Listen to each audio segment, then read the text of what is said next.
नमस्कार मित्रांनो. हे भारतातल्या कापालिकांसारखेच कापालिक सारखे संप्रदाय किंवा गूढ संप्रदाय हे इतर देशात कसे यावर थोडक्यात माहिती पाहिली. यावरून आपल्याला असं दिसतं की मानवी प्रवृत्ती सगळीकडे सारखीच आहे, त्यात काही खूप मोठा फरक पडत नाही. भाषा बदलेल, प्रांत बदलेल, देश बदलतील, माणसं बदललेली दिसतील. वांशिकदृष्ट्या आपण त्यांच्यात भेद करू शकू, पण त्यांच्या डोक्यात जो मेंदू आहे तो सारखंच काम करतो, त्याच्या प्रेरणा सारख्याच आहेत. आणि त्यामुळे मग काही गोष्टी सारख्या सारख्या आपल्याला आढळतात. आपल्या प्रवृत्तीसारख्या आहेत. विशेषतः कार्ल युंग हा एक फार मोठा मानसशास्त्रज्ञ होऊन गेला. सिग्मंड फ्राईडचा तो मित्र होता आणि त्यांनी एक वेगळी कन्सेप्ट मांडली, आर्किटायपिकल क्रिटिसिझम.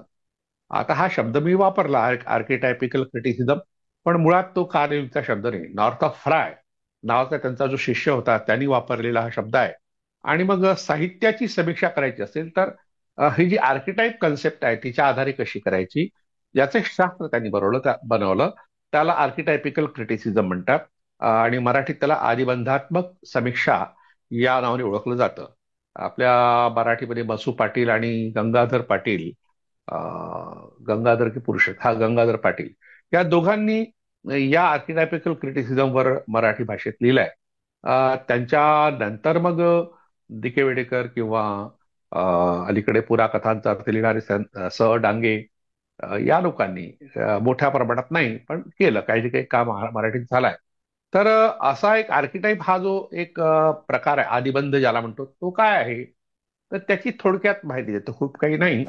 कारण आपला विषय वेगळा आहे, देशोदेशीच्या लक्ष्मी हा विषय आहे. तर आर्किटाईप मध्ये पहिला आर्किटाईप जो आहे तो मातेचा आदिबंध. म्हणजे आई आणि मूल याच्यामध्ये जे नातेसंबंध आहे, वात्सल्याची भावना, प्रेम भावना, तर हा एक आदिबंध आहे. तो स्वतंत्रपणे काही मानला नाही कार्ल युंगनी, पण आदिमातेचा आदिबंध त्याला त्यांनी म्हटलं. नंतर मृत्यूबद्दलची भीती आपल्या मनात असते, तर मृत्यूचा जो प्रतीक आहे ते नाग आहे, साप, तर सापाबद्दलची भीती तो एक आदिबंध आहे. त्यांनी ॲनिमा आणि ॲनिमस असा एक आदिबंध मांडला.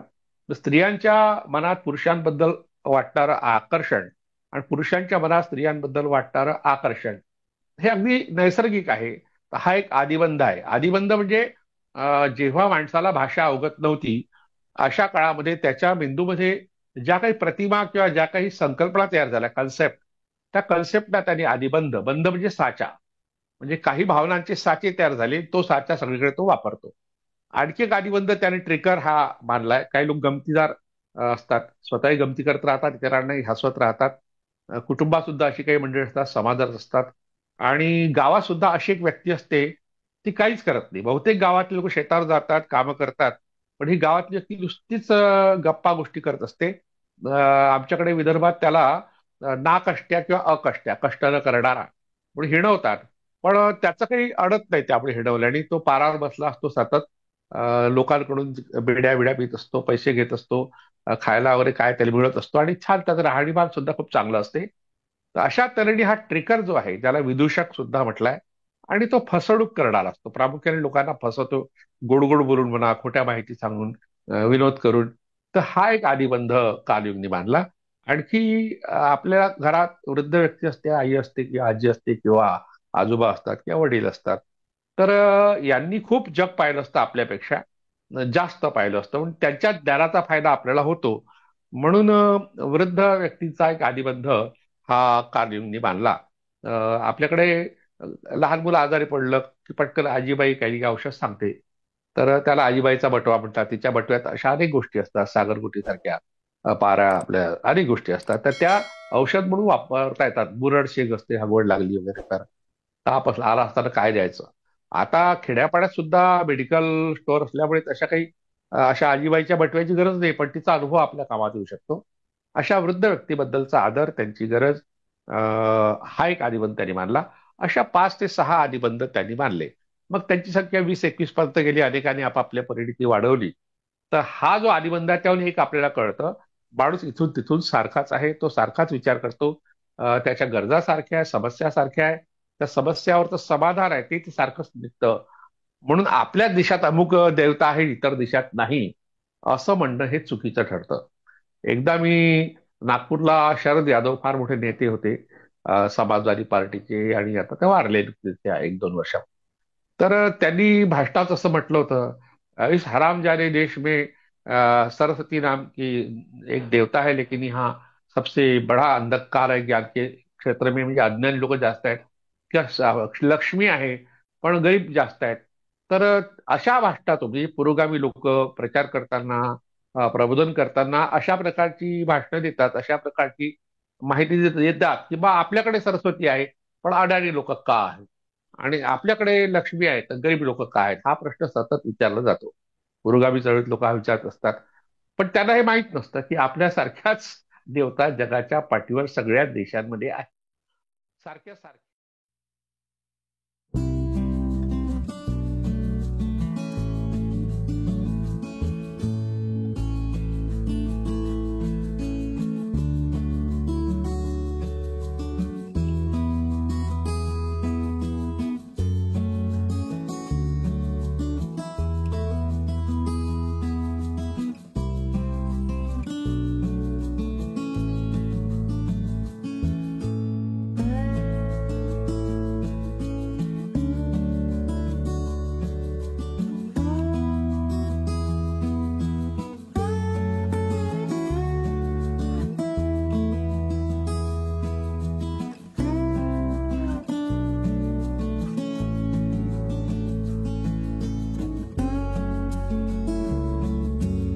की आपल्यासारख्याच देवता जगाच्या पाठीवर सगळ्या देशांमध्ये आहे, सारख्या सारख्या आहे. त्यांची लक्षणं सुद्धा सारखी आहे, पूजा पद्धती सुद्धा थोडीफार सारखी आहे आणि प्रतीक सुद्धा सारखी आहेत. उपासना पद्धतीत फरक पडेल देशानुसार, पण अशा तऱ्हेने निवड हिंदू धर्मातच आहे असं नाही, जैनातही आहे, बौद्धांमध्ये आहे, भारतातले जे इतर संप्रदाय आहे सगळ्या संप्रदायामध्ये सारख्या सारख्या देवता आहे. तर 2009 ते 2011 या 2 वर्षामध्ये साप्ताहिक चित्रलेखा या साप्ताहिकात ज्ञानेश महाराव संपादक त्याचे होते. आता ते दुर्दैवाने बंद पडलेलं आहे साप्ताहिक. तर त्याच्यामध्ये मी 2 वर्ष म्हणजे लेखमाला लिहिली, मातृपूजन, विश्वभजन. आता हे सुद्धा शीर्षक ज्ञानेश महारावांनी दिलंय. माझं शीर्षक वेगळं होतं, आदिमायेचा विश्वसंचार, म्हणजे जगभर ह्या आदिमाया या मातृदेवता कशा आहेत हे मला सांगायचं होतं. तर त्यांनी हे शीर्षक दिलं, ते वेगळंच होतं, मला काय ते आवडलं नव्हतं, पण ते लोकांनी स्वीकारलं आणि गाजलं ते. पुढे मग आदिमाया आणि भारतीय मातृदेवता 2 पुस्तकं त्याची निघाली, त्यातल्या काही लेखांची. आणि पुढे मी सांगितलं जाय आशिया मातृदेवता आणि पाश्चात्य मातृदेवता ही पुस्तकं अजून प्राजक्त प्रकाशन काढणार आहे, आधी त्यांनीच काढली होती. तर या सगळ्या लिखाणाच्या निमित्ताने मला जगातल्या मातृदेवतांचा परिचय झाला. आणि मग एक लेख मी लिहिला होता दिवाळीच्या दरम्यान, दिवाळी अंकात चित्रलेखाच्या, देशोदेशीच्या लक्ष्मी. तर त्या देशोदेशीच्या लक्ष्मी या लेखाचं एक पुस्तक झालंय, हे जिजाई प्रकाशनने काढलं. आणि हाच लेख पुढे अलीकडे गेल्या वर्षी मला वाटते 2023 मध्ये माझ्या दैवतांची सत्यकथा या विश्वकर्मा पब्लिकेशननी छापलेल्या पुस्तकामध्ये तो लेख आलेला आहे. तर या लेखाची थोडक्यात, या पुस्तकाची थोडक्यात माहिती पाहूया. यामध्ये काही मातृदेवतांचा उल्लेख आहे. लक्ष्मीबद्दल आपल्याला माहित आहे, समुद्र मंथनाच्या कथेमध्ये तिचा उल्लेख आढळतो की लक्ष्मी ही समुद्र मंथनातून वर आली आणि विष्णूंनी तिला वरलं, किंवा मग विष्णूला तिने स्वीकारलं, दोन्ही प्रकारे. म्हणजे लक्ष्मी म्हणजे आपण वैभव, लक्ष्मी म्हणजे ऐश्वर, लक्ष्मी म्हणजे पैसा, लक्ष्मी म्हणजे समृद्धी. आणि समृद्धीचं प्रतीक म्हणून ज्या ज्या ठिकाणी कुंभ दाखवण्यात येतो, घट दाखवण्यात येतो, त्या घटाच्यावरून काही वनस्पती बाहेर निघालेल्या दाखवण्यात येतात. तुम्ही अगदी बौद्ध लेण्या सुद्धा पाहिल्या, औरंगाबाद, आता आपण संभाजीनगर म्हणतो त्याला, त्या ठिकाणी ज्या लेण्या आहेत त्या ठिकाणी सगळ्या खांबांवर आपल्याला जे कुंभ दिसतात ते ऐश्वर्याचं, समृद्धीचं प्रतीक आहे. म्हणजे तुमच्याकडे धनधान्य आहेत, भरपूर आहे, म्हणजे पोटा पाण्याचा प्रश्न तुमचा मिटलाय, ते जास्त आहे, एक्सेस आहे. तर हे दाखवण्याकरता हा कुंभातून बाहेर पडणारी नाणी, कुंभातून बाहेर पडणारी फळं हे दाखवले जातात. तर ही जी लक्ष्मी आहे तिचा उल्लेख, सगळ्यात जुना उल्लेख जो आढळतो तो महाभारतात आढळतो. महाभारताच्या आदी पर्वामध्ये लक्ष्मी ही कुणाची मुलगी होती, तर ती धृतराष्ट्र नावाच्या नागराजाची मुलगी होती. आता आपल्याला धृतराष्ट्र माहिती आहे, कौरवाचा पिता. आणि कौरव हा शब्द जो आहे तो कुरु या नागकुळापासून झालाय, म्हणजे धृतराष्ट्र हा त्या नागकुळाचा प्रमुख होता, ही मूळ कथा आहे. आणि तिची लक्ष्मी, तो राहतो कुठे, पाताळ वगैरे, हा आदी पर्वात उल्लेख आहे. त्या धृतराष्ट्राला पुढे कौरवाचा पिता करून महाभारतकारांनी कथा बदलून टाकली. त्या धृतराष्ट्राला ऐरावत या नावाने सुद्धा ओळखलं जातं. ऐरावत. ऐरावत म्हटलं की आपल्या डोक्यात एकदम प्रकाश पडतो की ते इंद्राचं वाहन आहे. इंद्र ज्या हत्तीवर बसून फिरतो त्याला काही सात सोंडा वगैरे आहेत, त्या सोंडा वगैरे नसतात हत्तीला, पण दाखवण्यात आले. पिथकामध्ये हे दाखवण्याचं स्वातंत्र्य असतं. तर तो ऐरावत जो आहे ते धृतराष्ट्राचं मूळ नाव आहे.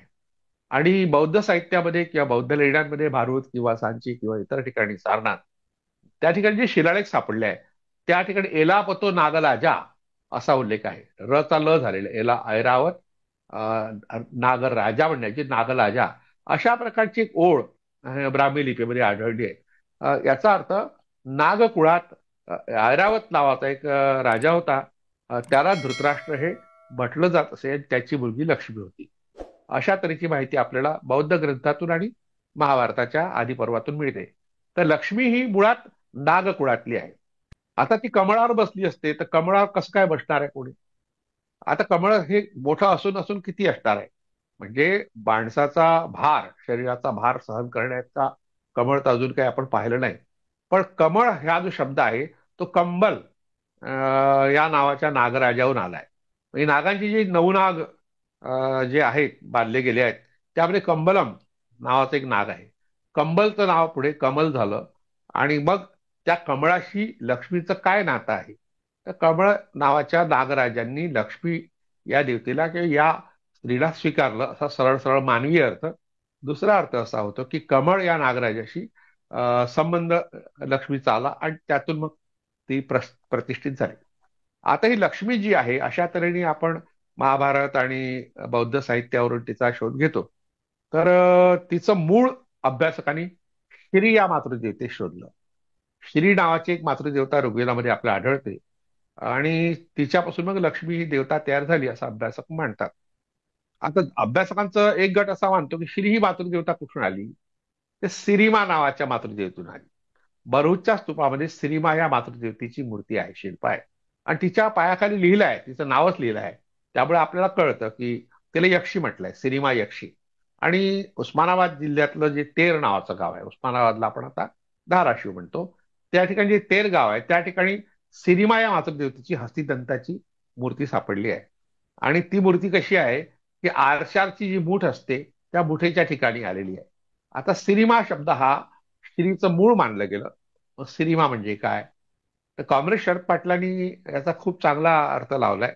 सिरी, सिरीन. सिरी म्हणजे कष्ट करणारे लोक.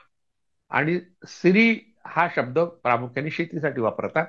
शेती करणारे लोक, कष्ट करणारे लोक, त्यांची माता सिरिमा असा अर्थ सिरिमा या शब्दाचा होतो. म्हणजे कष्ट करणाऱ्या लोकांची मातृदेवता सिरिमा किंवा सिरी, प्रामुख्याने तिचं नाव सिरी होतं आधी, मग सिरिमा झालं, मग श्री झालं, सत शत रूपांतर होणे. जसं आता श्रीलंका आपण म्हणतो पण तिथे हा उच्चार नाहीये, तिथे सिरी हा म्हणतात. श्रीलंका, सिरिमाओ भंडार नायके तिथल्या राष्ट्रपतीचं नाव होतं. तर सिरी हा शब्द पाली शब्द आहे किंवा प्राकृत शब्द. पाली आणि इतरही भाषांमध्ये सिरी हा शब्द येतो.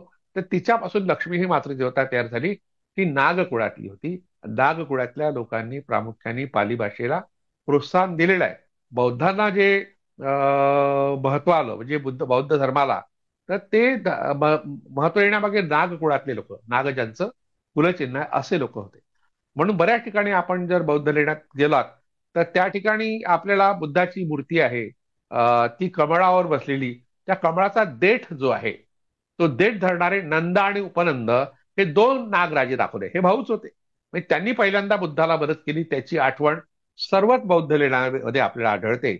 आणि ती कमळावर, कमळ हे त्यांचं कुलचिन्ह असलं पाहिजे त्या नागकुळाचं, नंद आणि उपनंदाचं.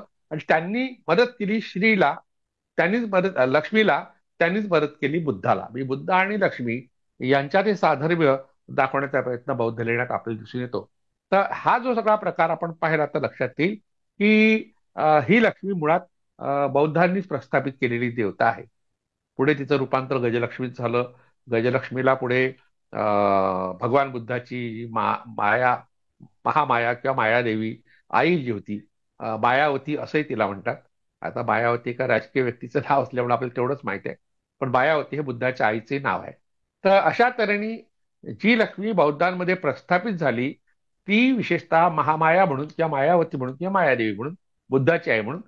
आणि पुढे मग ती गजलक्ष्मी या नावाने सगळ्याच शिल्पांमध्ये, सगळ्याच मंदिरामध्ये, सगळ्या लेण्यामध्ये आढळते. पण तिला बौद्धांनी पहिल्यांदा प्रस्थापित केलं म्हणून ते स्वतः श्रेय घेतात, त्यात ते वावगं नाही. पण तिचा उल्लेख आपल्याला वैदिक साहित्यातही आढळतो, त्याचे उल्लेख काही लोकांनी सांगितलेले आहेत. अशा तऱ्हेची लक्ष्मी भारतात ही विष्णू पत्नी म्हणून पुढे प्रस्थापित झाली. पण प्रस्थापित होण्यापेक्षा तिचं स्थान दुय्यम झालं. विष्णू पत्नी म्हणून तिला महत्व आलं, समुद्रबंधनाच्या कथेतून तिला विष्णूशी जोडलं गेलं. पण जोडलं गेलं तिला काय स्थान होतं, तिला आधी मुख्य स्थान होतं, प्राधान्य होतं. पण या ठिकाणी ती शेषशय्येवर पहुडलेल्या विष्णूचे पाय चेपताना दाखवते, म्हणजे ती दुय्यम स्थानी गेली. विष्णू हे दैवत महत्वाचं मानलं गेलं 5व्या शतकात, आणि त्यामुळे 5व्या शतकात ही जोडली गेली. लक्ष्मी ही स्वतंत्र देवता आहे. लक्ष्मी पूजन हा स्वतंत्र सण आहे. लक्ष्मीपूजनाचा तसा तर विष्णूशी काही संबंधच नाही. काही लोक सांगतील कथानक, पण कुबेराशी आहे. कुबेर हा यक्षांचा राजा होता. तर कुबेर आणि लक्ष्मी असं एक नातं हे जुन्या ग्रंथामध्ये आपल्याला आढळतं. तर ही लक्ष्मी अशा तऱ्हेने विष्णू पत्नी झाल्यावर दुय्यम झाली, हे या ठिकाणी महत्वाचं आहे. तर अशाच प्रकारे त्या ऐश्वर्याच्या देवता, समृद्धीच्या देवता. आणि समृद्धी कशातून येते, तर धान्यातून येते. धान्याचं पीक आलं आणि धान्य आपल्या घरात आलं की तो आनंद सोहळा ज्या ज्या ठिकाणी साजरा केला गेला त्या त्या ठिकाणी लक्ष्मीसारख्या मातृदेवता तयार झाल्या. तर या पुस्तकामध्ये मागे अशा काही इतर देशातल्या मातृदेवतांच्या मूर्ती आहेत. तर त्यात ॲबिडन्शिया नावाची रोमन मातृदेवता आहे. तर हिच्या हाती असं एक शिंग किंवा असं एक वाद्य आहे, किंवा असा घट सारखं एक वस्तू आहे. त्यातून मग धनधान्य, म्हणजे धन आणि धान्य, आणि विशेष धन म्हणजे पैसा या अर्थाने, धान्य म्हणजे खायला जे लागतं ते, आणि फळं सुद्धा. ॲब्डुन्शिया या ॲब्युडन्शिया नावाच्या ह्या रोमन मातृदेवतेचं हे जे चित्र आहे हे पाहिलं तर लक्षात येईल की अशा तऱ्हेने इतर रोमन लोकांनी सुद्धा एक मातृदेवता त्यांच्या दृष्टीने तयार केली. आपल्याकडे रशियामध्ये एक मातृदेवता आहे, मॅट्रियोस्काचं नाव आहे, मॅट्रियोस्का. तर ही आपल्याकडे लाकडाच्या बाहुल्या मिळतात विकत बऱ्याच ठिकाणी, आता फार कमी प्रमाणात आहे. पण त्यांचा एक संच असतो लहानपासून तर मोठी. ह्या मॅट्रियोस्का ही मातृदेवता आहे. आता ती खेळण्याच्या रूपात शिल्लक आहे फक्त रशियामध्ये, भारताच्या काही भागात किंवा इतर देशामध्ये. ही आपलं मॅट्रियोस्का आहे. नंतर चीनमध्ये चॉय सॅम चोपोह नावाचा एक दैवत आहे, आणि त्याची पत्नी म्हणून दाखवली जाते बरेचदा. मॅरी शिटेन नावाची मातृदेवता जपानमध्ये आहे.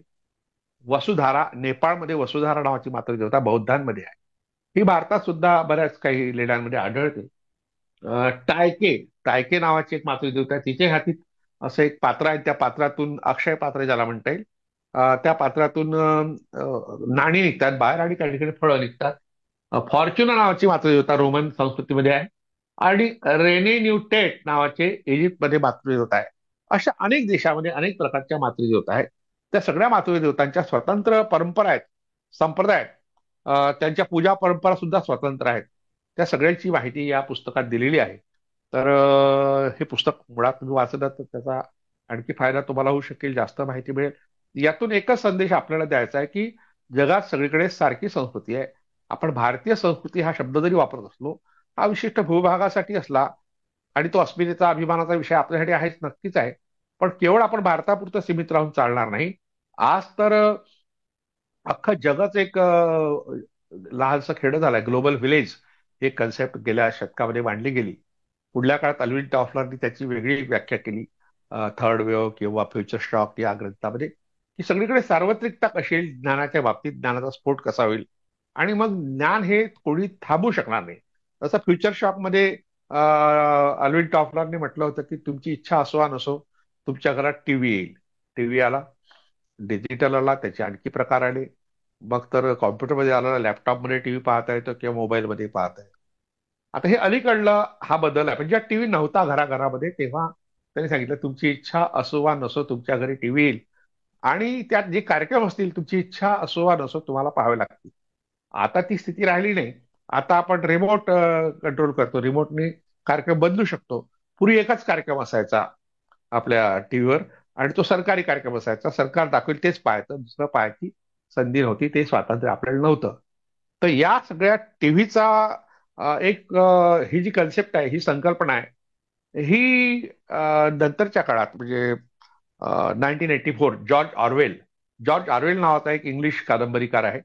तर त्यांनी 1984 नावाची एक कादंबरी लिहिली. म्हणजे 1984 म्हणजे 1984 मध्ये.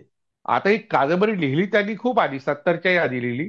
पण 84 मध्ये जग कसं असेल त्याची कल्पना करताना त्यांनी असं म्हटलंय, सुरुवात अशी केलेली आहे की एक जो काम करणारा माणूस कामगार आहे, तर ती कम्युनिस्ट कंट्री आहे, कम्युनिस्ट लोकांच्या विरोधात ती कादंबरी आहे आपल्या ह्याची, जॉर्ज ऑरवेलची, 1984. तर तो तब्येत बरी नसल्यामुळे झोपून राहतो. पण तिथे असं प्रत्येकाला केव्हाही किती वेळ झोपून राहता येत नाही. तर त्या देशामध्ये टीव्ही आहे प्रत्येकाच्या घरात लावलेला, आणि तो तुम्हाला उठवतो. तर तो झोपला असताना तो असा कर्कश आवाज येतो आणि एक अकरा विकरा दिसणारी एक महिला त्याला रागवते, उठ, अजून अजून पण तू झोपला का आहे. तो म्हणतो खांडूक झालाय वगैरे, म्हणजे पायाला त्याला काहीतरी एक लहानशी जखम असते आणि ताप असतो हलकासा, त्यामुळे तो काही उठत नाही. उठावंच लागेल तुला. मग तो उठतो नाही जरी, मग व्यायाम करायला लावते त्याला, तो व्यायाम करतो. म्हणजे सगळं सरकार केंद्रित कसं होईल, सरकार तुमच्या व्यक्तिगत जीवनात सुद्धा कसं लक्ष देऊ शकेल, अशी कल्पना 1970च्या आधीची ही कादंबरी आहे. तिच्यातून बिग बॉस हा जो कार्यक्रम टीव्हीवरचा आता आहे, मराठीत आहे, इंग्लिशमध्ये आहे, इतरही भाषामध्ये, 200च्या वर कॅमेरे लागलेले, तुम्हाला स्वतंत्र काही आयुष्यच नाही, प्रायव्हसीच नाही. ते आपण जे आज अनुभवतो त्याचं कौतुक करतो, त्यात पैसे मिळतात, तुमची प्रायव्हसी नष्ट झाल्याचे पैसे मिळतात. हा जो प्रकार आज आपण पाहतो तो 1971-72च्या दरम्यानची ही कादंबरी आहे. कारण मी 1980 दरम्यान ती वाचली होती. तर त्याच्यामध्ये त्यांनी ही संकल्पना मांडली की तुमच्या प्रत्येक हालचालीवर सरकारचं लक्ष असेल. आता ही कादंबरीच आहे, फिक्शन आहे, पण ते खरं ठरलं आहे. आजही सरकारचं लक्ष आपल्या प्रत्येक ऍक्टिव्हिटीकडे आहे, आपल्याला माहित नाही. तर अशा तऱ्हेने ही संकल्पना त्यांनी मांडली आणि पुढे मात्र ती प्रत्यक्षात आली. टीव्ही घराघरात आला, ज्ञान घराघरात आलं, आणि त्यामुळे आता कुठे काय चालू आहे आपण शोधू शकतो. गुरुजी आपल्याला माहिती देत राहतो. तर अशा तऱ्हेच्या हे सगळ्या संस्कृतीची माहिती आपण घेऊ शकतो. पण आता अख्खं जग हे ग्लोबल व्हिलेज आहे, ही जी कल्पना गेल्या शतकात एका अभ्यासकाने मांडली होती. आता त्याचं नाम आठवत नाही मला नाव, पण आहे, तो मोठा माणूस होऊन गेला. आणि मग त्यामुळे इंटरनेटमुळे आपण एकमेकांशी जोडलो गेलो. त्या क्षेत्रात अनेकांना रोजगार मिळाला. अनेक लोकांचे पैसे त्यातून हिरावून घेतले जातात. इंटरनेटच्या माध्यमातून पैसे भरलेही जातात, चोरलेही जातात, दोन्ही प्रकार. आज जे आपण अनुभवतोय त्याची आयडिया सगळ्या ह्या जॉर्ज ऑरवेलनी 1971-72च्या दरम्यान मांडल्या होत्या. 70च्या दशकात त्यांनी मांडल्या होत्या. तर अशा तऱ्हेने आता ही माहिती आपल्याला मिळू शकेल.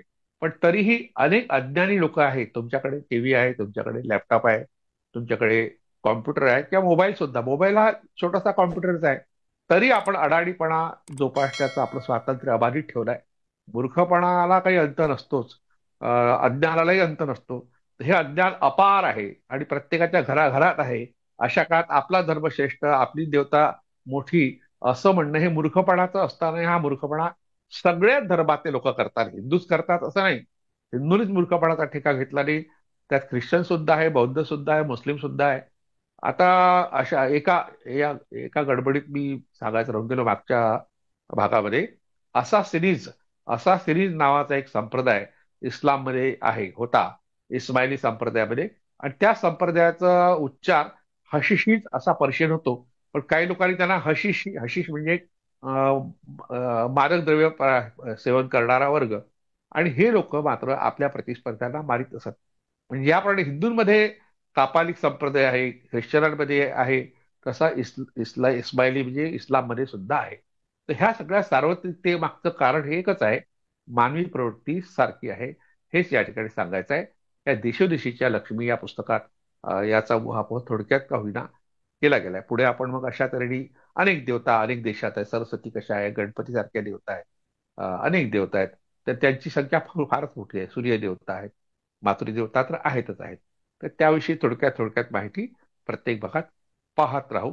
तर मला असं वाटतं या ठिकाणी एवढं पुरेसं आहे, तर इथे थांबायला हरकत नाही. धन्यवाद. डॉक्टर अशोक राणा लिखित आणि जगद्गुरु तुकोबाराय साहित्य परिषद यांच्याकडून प्रकाशित गंगा गणेश कृत्समत आणि लोकायत प्रकाशनाकडून प्रकाशित चिंतामणीचे कळंब ही 2 पुस्तके मागवण्यासाठी त्वरित संपर्क करा.